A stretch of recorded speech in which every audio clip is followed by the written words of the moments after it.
My name is John, and this is my newly married brother, Michael. And we have Rena here, his wife too. Only 14 days. Look at them. 14 days ago got married, and today they're serving together. So for those who don't know us, Michael, Chabo, John Chabo. Also, we are the Chabo brothers, and we're also known as the Chabros. See how that catchy? I mean, we did the name 10 years ago. We're new in the country. We're excited, so we don't want to change it. We want to stick with it. So we're originally from Syria. Anybody knows where the country of Syria? It's in the heart of the Middle East. It's on the Mediterranean Sea. And one of my favorite brags about Syria that the Apostle Paul himself started his mission in taking the gospel to the world from Damascus, which is the capital of Syria. A lot of you know the popular story when Saul was going to Damascus to do what? To kill Christians. And Jesus himself appeared to him, and he was blinded, and then he asked him to go to this person, Ananias, and he went there, and he healed him, anointed him, and from there, Paul started his mission. So that's, again, my favorite brag about Syria. The food is good too, so just... I mean, the food's great in Wisconsin too. Come on, cheese curds.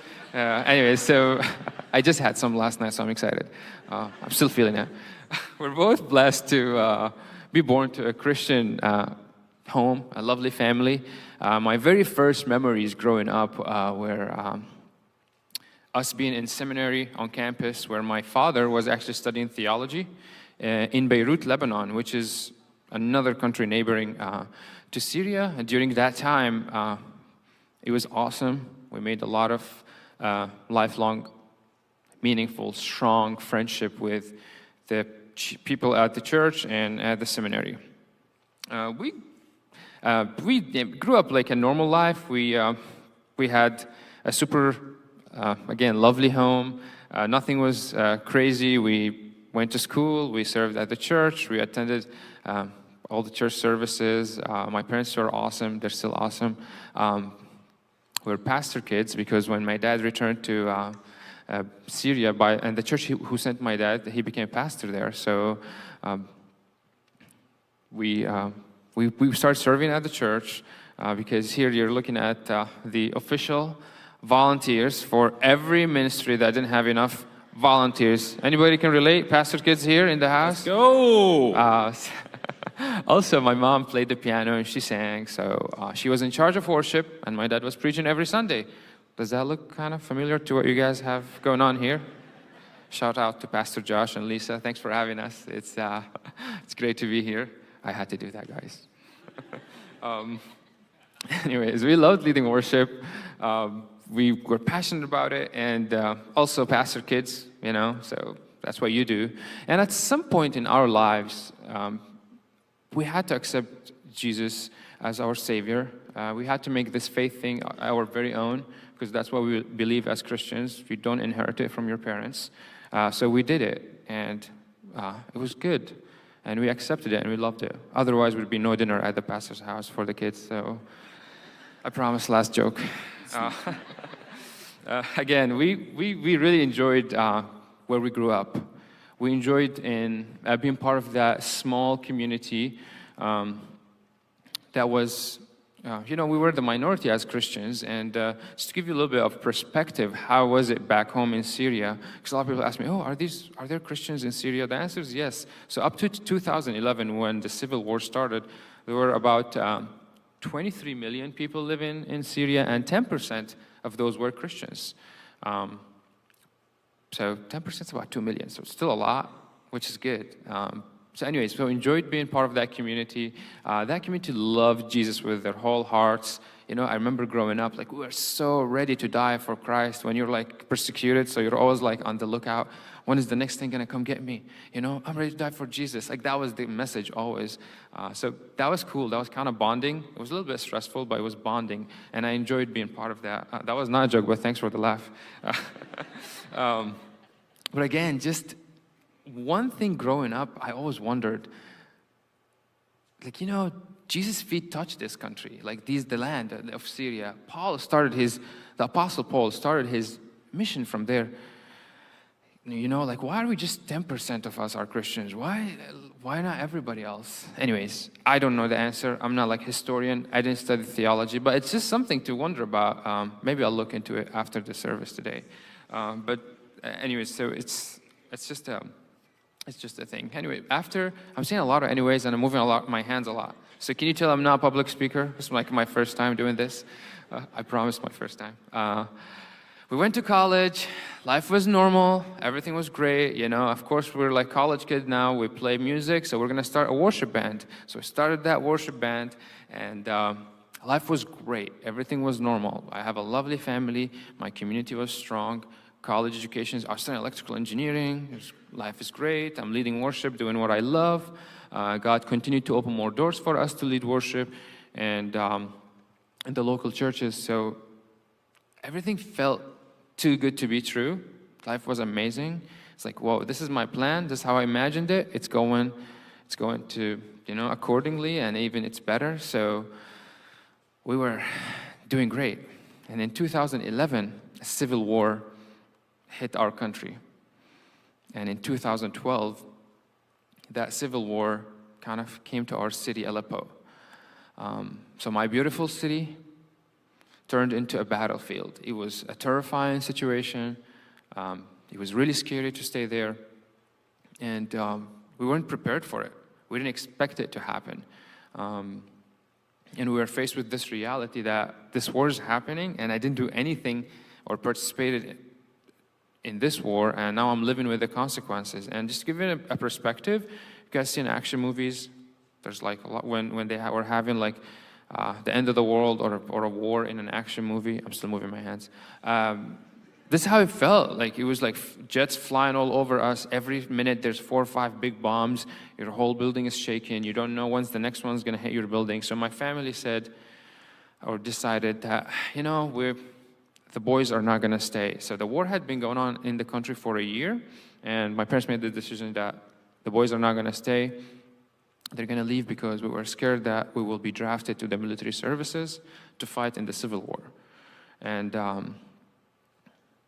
some of you might argue that, why are you leaving your country? Why do your parents decide to send you out of the country during the time that your country needs you the most? The reason is because the war was about defending and keeping one person in power, and we didn't feel convicted enough to be part of that war, to kill innocent people, so one person can stay in power. Don't get me wrong, being part of the Navy, defending your country or the Army is a very honorable thing, so just want to make that clear. So the decision of leaving our home country was not easy. We packed our suitcases, and the 2 boys here left, and we went from Aleppo to a small city where there's still government going on so we can get passports. And while we're doing that, a pastor friend, in fact, it was my father's teacher in the seminary in Lebanon 15 years ago, called my dad and said, I know you need to stay with your church and you want to lead the church during this hard time, you don't want to leave, but the boys shouldn't stay there. I will host them, just send them my way. I don't have a plan, but we'll figure it out. We want to provide a safe place, a refuge for the boys. So we just felt really overwhelmed and touched by that. It was God. We wanted to get out of the country. We didn't have a place to go. And this person, who's my dad's friend from 15 years ago, reached out to us and said, just come, we'll take care of you. So that was really awesome. We went to this little city. We wanted to get passports. The passport process was, you show up, you give them the documentation, 3 hours later, you've got yourself a passport. And that happened. And when we received the passports, our names were mistyped. They were written wrong on the passport. So we're like, what is going on? We can't live with that. So now we had to file to end those passports or avoid these passports and reapply for new passports. And we, as brothers, sitting there, we're blaming God. We were like, God, why are you letting this happen? How good is this? What's the point? Anyways, we were very frustrated. We were very angry. We couldn't really see any goodness out of this. But anyways, 12 days passed by, and we were able to go to the country of Lebanon, where we were received by our dad's friend, who was a pastor there. And immediately right away, the church was just there for us, and we started experiencing the love of God through the church people. And I say this, like, I mean it. Like, it wasn't just, oh, yeah, we love you, thank you. No, they hosted us, they gave us rides, they met our daily needs. We were living day by day, but we had everything. We felt safe because we came out of a war zone. It was a hard time because, our family was still back home in a war zone. We don't have, like, a lot of communication with them. We're not, like, calling them daily or weekly. So it wasn't easy, but the people of the church were around us, and they helped us through this time. And we felt really the love of God, like, practically. It wasn't easy.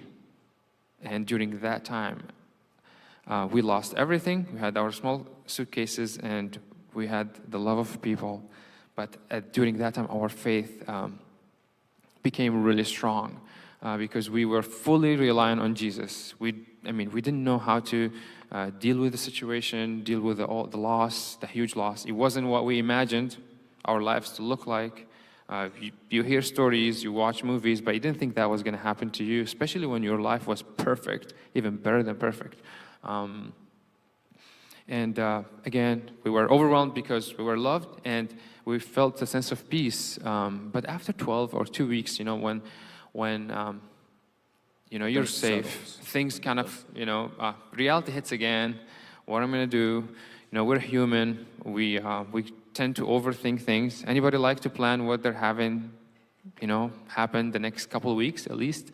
So we just we start feeling really anxious about the future, about our family, about our church, about cousins, friends back home. We didn't have jobs. We just got tired of living day to day. But in the meantime, we're praying and spending so much time with God. But it wasn't easy because the change was huge and reality was hitting really hard.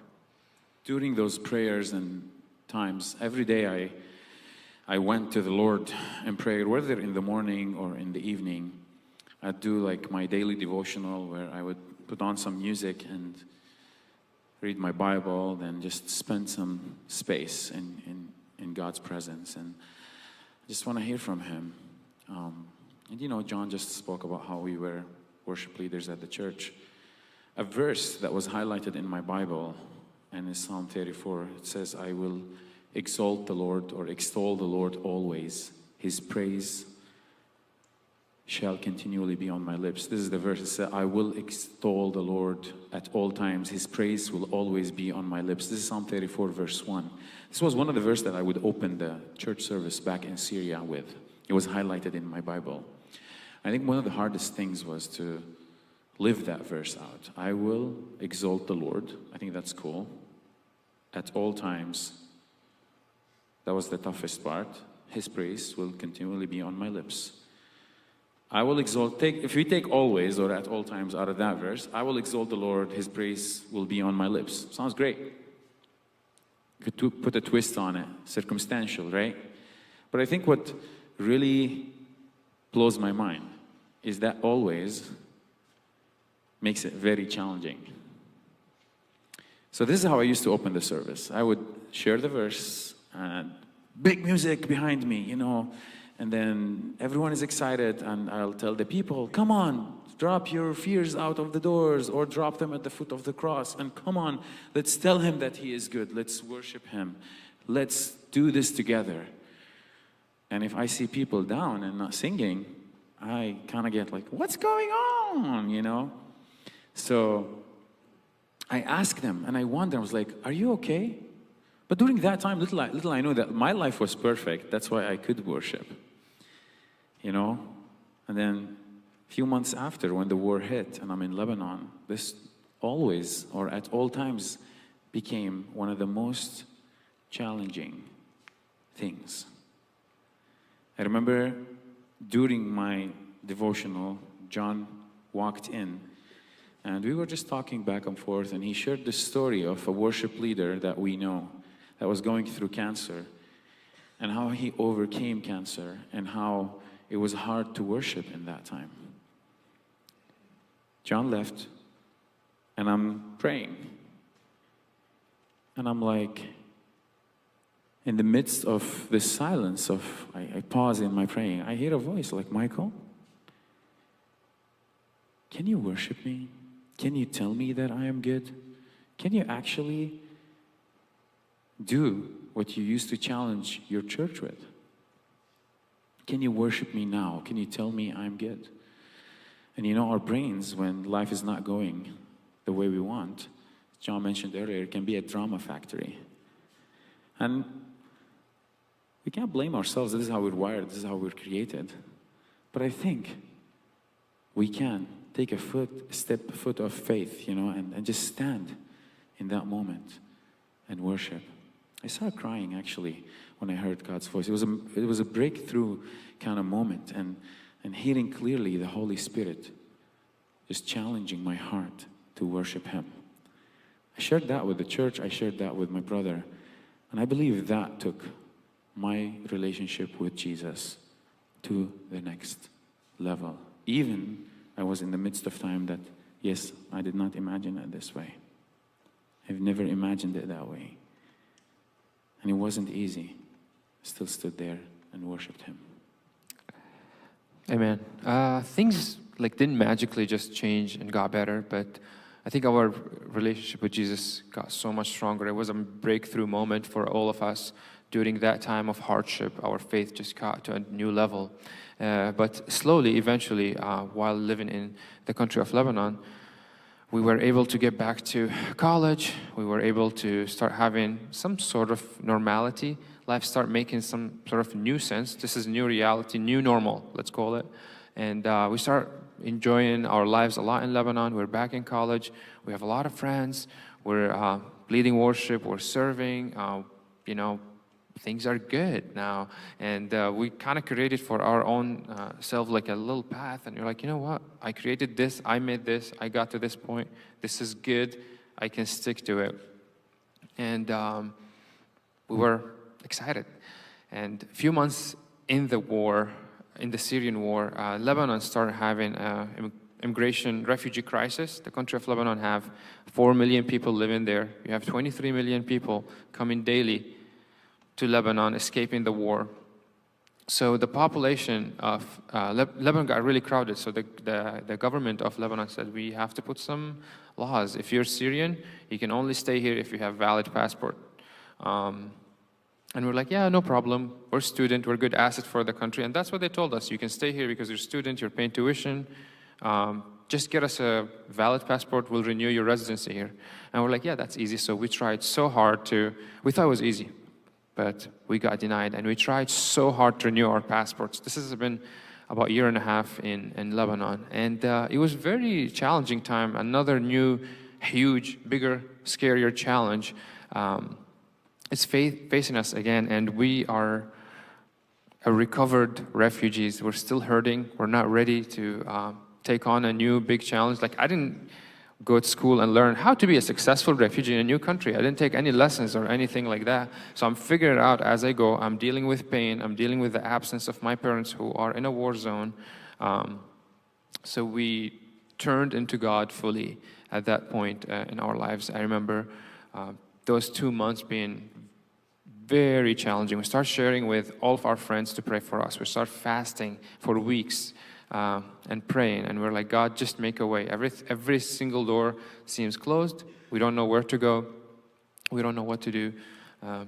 But you got this and you got us. And a lot of our friends who didn't have the opportunity to leave Syria had to be drafted to the army. So we knew death was waiting for us because a lot of our friends or people we know went missing or were killed, or they're still stuck till this day in the military services. So we didn't want to face that. That was scary. That was big. That was huge. So again, we start praying. And one day in January 2014, my parents were in Jordan, and they were at a prayer meeting. And after the prayer meeting, my mom was crying and praying, and the Jordanian pastor, noticed my mom, and he said, hey, what's going on? So she told him, the boys are stuck in Lebanon. They need a place to go. They can't go back to Syria. And during that time, for those of you who travel internationally, you need to have more than 6 months in your passport to travel anywhere. And at that day, it was a Wednesday night in January 2014, Michael and I had 12 days and 6 months left in our passports.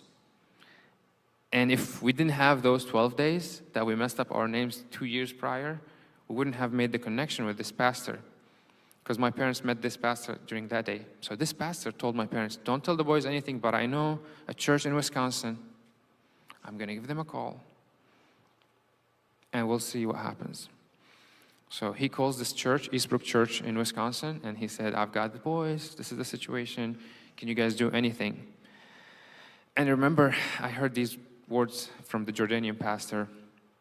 He told him, the pastor from Wisconsin told him, how many times will we have the opportunity to have refugees, Syrian refugees, knocking on our doors and we can turn them down? Send them tomorrow. We got that phone call from the Jordanian pastor at 11 p.m. while we're in Lebanon. He said, Saturday morning, this is the flight number. You go buy that ticket. It's going to take you from Lebanon to Jordan and from Jordan direct to Chicago. And it was a miracle. We didn't imagine our lives to be like that. But what happened, it was scary because we didn't even heard of Milwaukee, Wisconsin before. Like, we knew Michael Jordan, we know Chicago, but that's about it. So, and it was January, it was so cold. That was not a joke, but I mean, can you guys laugh about it in like 6 months from now? Anyways, so God just opened miraculously a new door for us, and He gave us a second chance again and again. And what we experienced was, we didn't imagine it this way, but what God had for us, it was a story of redemption. Because the day we got here, we started experiencing again and again the love of the church, the love of people, the love of God through the church. And we were so anxious about our education, but God provided. We went to the University of Milwaukee, we graduated. We're still leading worship. Michael is a worship pastor right now. I'm working in aerospace procurement. God redeemed our lives. He's married. I'm getting married in 41 days. I'm not counting. So I'm just here to tell you that this is not my story. This is God's story. And I don't know what the season you're in right now, but Jesus and the church were everything to us in all these different countries along the journey. Amen. And I want to thank the church this morning, because without the church, we would have not been here. And obviously Jesus. You know, this is not how we imagined it. And we always said that. This is not how I imagined it. This is not how I imagined it. You know, looking through the Psalms, I love the book of Psalms. I learned about a psalmist. His name is King David, or I like to call him Songwriter David. He was in a similar situation, that he faced circumstances in life. And he could say, this is not how I imagined. I learned so much from David's life. You know, I don't know if you know much about the story of David, but in a nutshell, David was a shepherd, right? He was faithful shepherd, killed the bear, killed the lion, good shepherd. Then the next challenge was Goliath. He killed Goliath. He became a well-known among the Israelites, gained all this like following, you know. He was anointed as a king at a young age. And after that, after he killed Goliath and he became like, oh, who's this guy David? You know, everyone started following David. The daughter of the king fell in love with David, and then they got married. Did you believe it? That the daughter of the king. Then the brother of that daughter, Jonathan, was his best friend, the son of the king. Could you not say he has it going for him? He was good. But then what happens is King Saul becomes jealous. And David finds himself in this situation where David is running away for his life. A homeless man, a refugee, fleeing for his life to Gath in the Holy Land. And that area was about, I think, 3 or 4 days traveling, you know, all times. And then he goes to this mountain. He stays in this cave called Adullam. And in that cave of the Adullam, I learned recently that my favorite psalm was written, I will exalt the Lord always.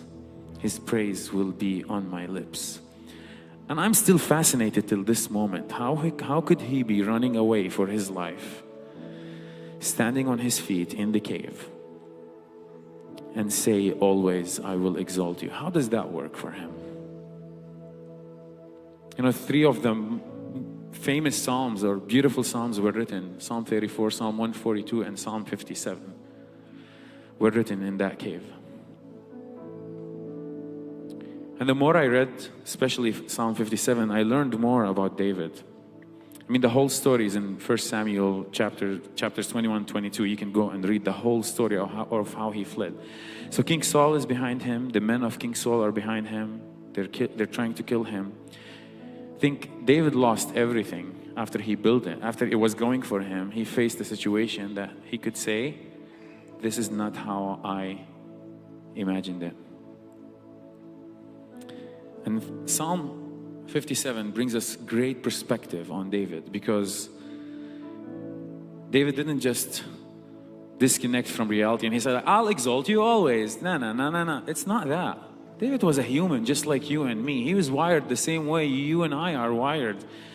But you know, he was very honest with the Lord. I just want to read for you how honest he was. This is Psalm 57, and I'm going to start from verse 1. Have mercy on me, O God, have mercy on me, for I take refuge in you.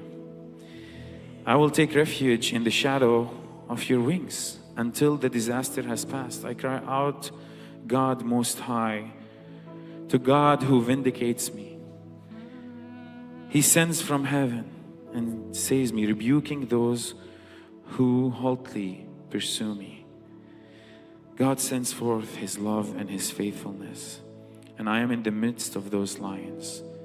I am forced to dwell among nervous beasts, men whose teeth are spears and arrows, whose tongues are sharp swords. You know, David begged for mercy, just like you and me, when we're stuck. But I think David knew who his God was, because this is what he says as well in verse 7.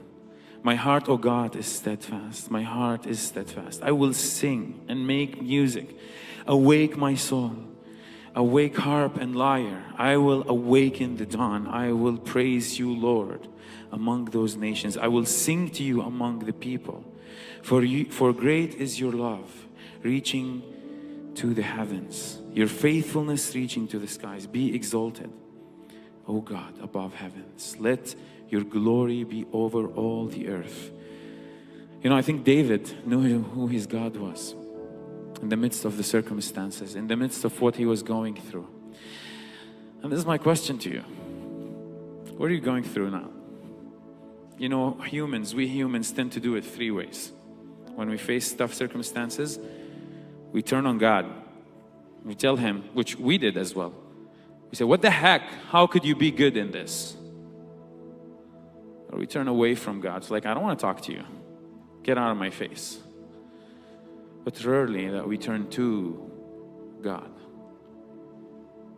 I just pray that everyone would turn to God, even if you're upset. You would turn to God.